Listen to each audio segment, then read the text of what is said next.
It's working.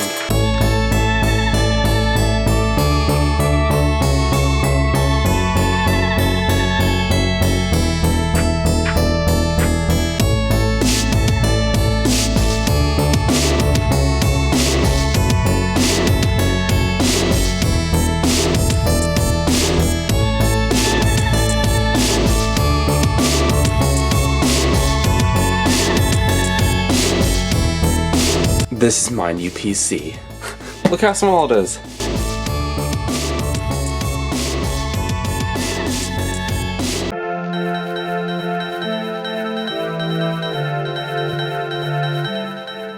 So this is my new computer, which I just built. This is a Mini ITX form factor gaming computer, which I upgraded from my old PC. I sold that, used the money I sold from that computer, plus invested a little more to get a completely new PC here that's in a completely small form factor. You just got a whole sneak peek of everything.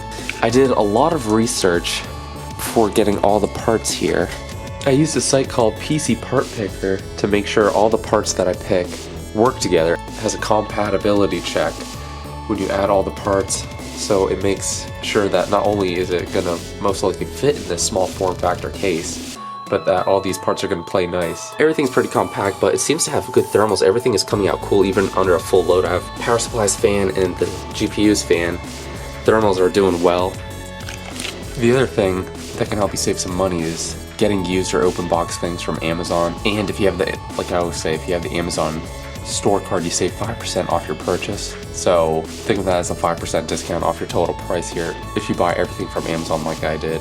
If you're familiar with computers, you'll know that different CPUs need different motherboards, and different motherboards come in different sizes, and you need the right motherboard size for the right case. So you have a Mini ITX case, you need a Mini ITX motherboard, and you need the right generation motherboard for the right generation CPU. And just trying to buy it online through like Amazon or Newegg, you're not going to always know that these parts work and play nice together. And then for the case, I decided to go with the Silverstone SG13.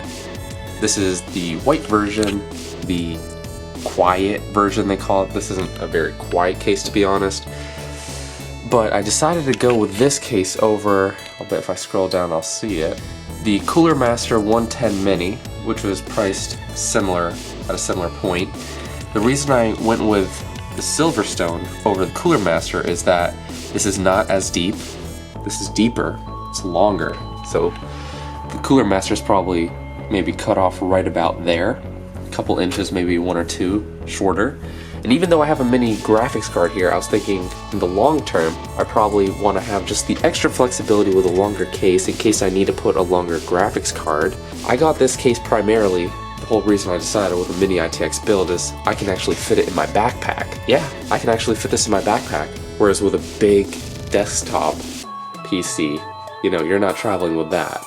So yeah, you can see the dimensions there. This is, actually I don't think that's correct. This is about 8.5 by 7.5 by 11.5. So none of those measurements are really correct. There's no 13 involved here. And I think from something else I was reading, this is actually a bit wider. So don't trust these measurements. And then the reason I didn't go with a standing case Mini ITX, even though that's going to be slimmer, they're fatter and taller, making them actually harder to pack in my opinion versus this. Even though this is box shaped and the other one's like a cereal box, that's a huge cereal box that might be difficult to put in your backpack. Likewise, I would have had to buy a new power supply versus an old one I had lying around, and I didn't really feel like investing in a new power supply if I had a working one already around. So that's the card I got, the Zotac Mini GTX 1060. Frame rates for all 1060s are going to be relatively the same within the margin of error of, say, plus or minus 5 frames, so not a big deal. And this is one of the best value cards, the 1060s in general. Look how ridiculous the prices are for this now that it's not available from Amazon. Again, I bought it for $170 open box off of Amazon. So look around, doesn't matter what card you get.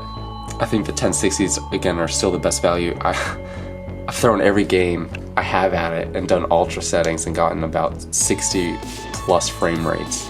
So at 1080p gaming, which is what I'm gonna do, I don't plan to do 2K or 4K gaming anytime soon. This is kind of the perfect card right now, and definitely the best value. Don't buy at this ridiculous price. You can find 1060 minis sub $200 really easily.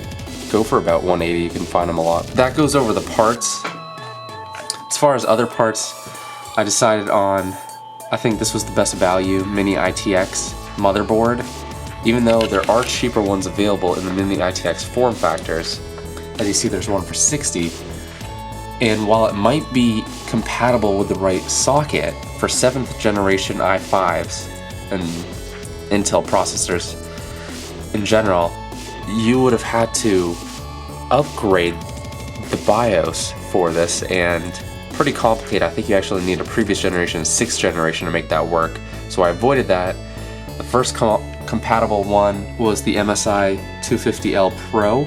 I got the AC one because on Amazon I actually managed to get it for $77, so a little cheaper than that, and with tax it came to like 81 or whatever. So for an extra $2 I got the AC version versus the non-AC version. So basically the cheapest Mini ITX motherboard you can get, the 7th generation Intel processors out of the box. And then storage, I had these from my previous gaming PC, which I sold without the hard drives. Everything else, with the exception of the power supply, is brand new. Manual price, because I already owned it. Manual price, I already owned it. For the graphics card, I went with the GTX 1060, the 3GB version. I found that that was the best value. I do have the Zotac Mini, which I actually got off of Amazon for $170 before tax, about $180 with tax, because it was an open box. Although when I got the thing, it wasn't open at all, so didn't look used at all. Total price for everything here, these prices aren't exactly accurate. Give or take, it was a little less than $600, not including the storage and not including Windows 10. Windows 10, let's be honest, does anyone really pay for Windows 10 anymore? Granted, you could save a couple bucks if you went with a 6th generation i5, especially if you looked in the used market. You could save maybe 50 bucks or something. And then for motherboards, same thing, you could have gone for the $59.99, saved about 30 or so bucks. Maybe even used, find a combo, pull it from an old rig. But I didn't really feel like messing around with that or looking for the used things, so I just stuck with those parts, these parts. But overall, super happy with the build so far. The case, yes, is a little flimsy and pretty hard to put your components into. It's obviously a tight thing, and had I had more experience, this is only my second build, it would have gone a lot faster. I did have a minor hiccup when setting everything up, and I had to open the case, which is a hassle because it's not easy release screws in the back there like I was spoiled with on my other case. So that's the downside. Build quality isn't the best. It's a little flimsy, but you can kind of expect that just because it's small and at a smaller price point. I think it's going to be durable though, now that everything's all tightened down. So there you have it. New PC with an awesome graphics card, pretty good value here, portable, I can take it wherever I go when I travel now, and I love this little thing.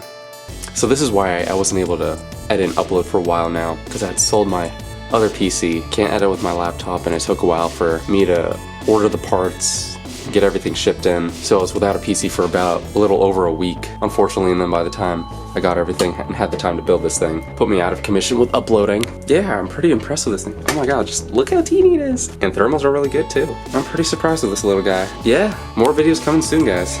Peace.